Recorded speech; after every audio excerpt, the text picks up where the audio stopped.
Hey guys! I just got the new Caydo automatic I-cord knitting machine, and in this video I'm going to be giving you a detailed tutorial on how to use the machine and my honest review. So Caydo kindly reached out and asked me to test their new product, so everything I'm sharing today is from my personal experience using the machine. I love that this little machine lets you make I-cords while doing other things. For me, I can be working on other projects, editing videos, or resting my hands, and it's quietly working in the background. It's been really amazing for my hands and my workflow. So let's dive into the tutorial. When you get your machine, these are all the pieces that come with it. We have the machine itself, a foam holder that you use to prop up the device when you're changing hooks, the instruction manual, and it comes with QR codes leading to videos on how to set it up, grease for the hooks, a cute little toolbox that comes with a screwdriver, a crochet hook, a darning needle, screws, and replacement hooks. Next, we have a yarn guide, 2 tiny yarn skeins, and your power adapter. Let's take a closer look at the machine. It has a power switch and different knitting speeds you can choose from, 1 being the slowest and 3 being the fastest. For continual knitting, I suggest using the second speed. Next to that is the power light indicator, which lights up when your machine is plugged in. Next over is the manual knitting knob. You can see the arrows pointing to the directions of knitting and purling. It's good to note that this machine doesn't purl automatically, it only knits automatically.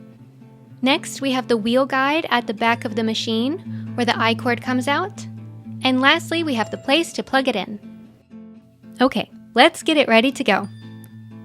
We start by attaching the yarn guide like so, and then securing it with a little screw and your little baby screwdriver.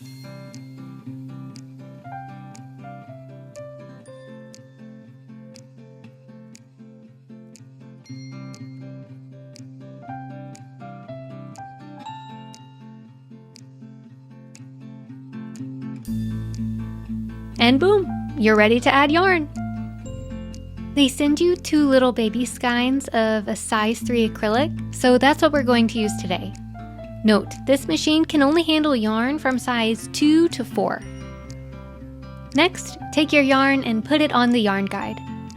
You'll see the little notch that the yarn goes behind, slide it in, and lower the little hat. Then find the yarn guide hole.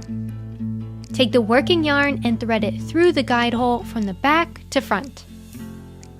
After that, take the yarn and thread it on your hook tool and stick it through the machine, removing the yarn from the hook once it's through.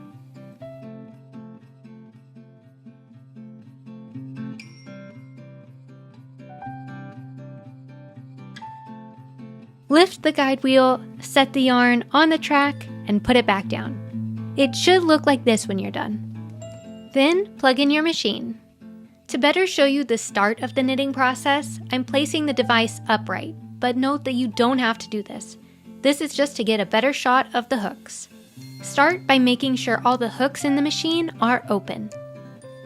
Next, turn the handle in the knit direction and make sure the first yarn catches the hook. Continue cranking, but skip the next hook.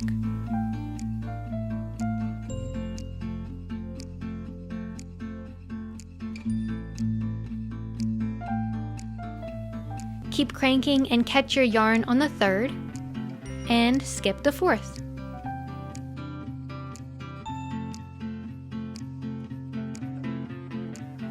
Go all the way around and make sure your yarn is lined up and caught by the first hook again. Before we switch on the machine, make sure to hold the yarn tail coming out of the back and pull it tight. Now switch it on and watch it knit. Keep holding the tail for about 10 seconds or until you see the cord start to come out. For me, this whole process took a few times to nail down, and it would jam. But that leads me to another great thing about this machine. It has an auto jam detection and will stop immediately when it feels a jam. This saved me a lot in the beginning. And there you go. You can experiment by changing the knitting speeds, 1 being the slowest and 3 being the fastest and most noisy, but it's still pretty manageable in my opinion. When the cords are the length that you want, just cut the yarn, let the machine knit through the end, then pull the cord out the guide wheel.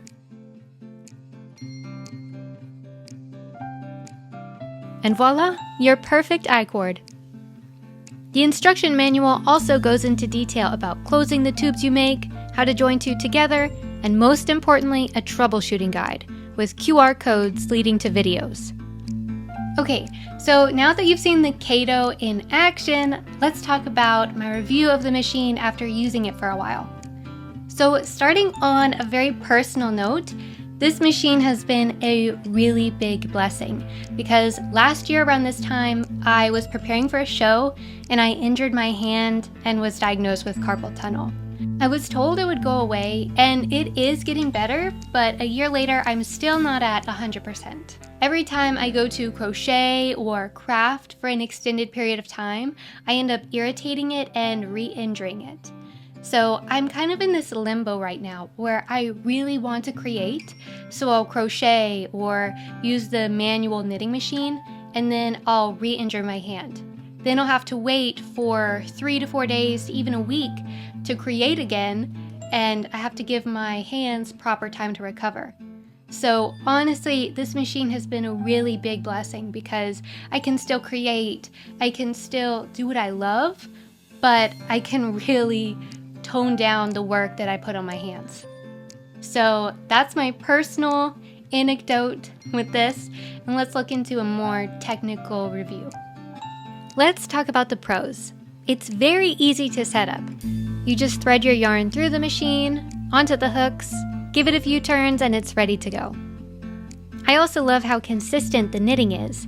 The stitches are even and the tension looks really good. This is not always the case for me personally when I use the manual I-cord machine. Another pro is that it comes with all the tools needed, and it's just genuinely a well thought out machine. It has a jam detector, it comes with extra hooks, grease, extra screws, and it has resources if you run into any problems. Okay, so now I'm going to address some drawbacks with the machine. The range of yarn is limited with this machine. You can only use size 2 to size 4. So if you want to make an I-cord with a chenille or something like this, it's not going to be with this machine. Next, I don't recommend letting your machine run completely unmonitored. From personal experience, I recommend being in the same room as your machine so you can keep an eye on it. Especially when starting and ending a cord, you want to make sure that the yarn coming into your yarn guide doesn't get tangled. Lastly is the price. It is more expensive than other I-cord and knitting machines out there, but after using it regularly, I can honestly say it is worth it. The quality and consistency of the I-cords it makes is really good.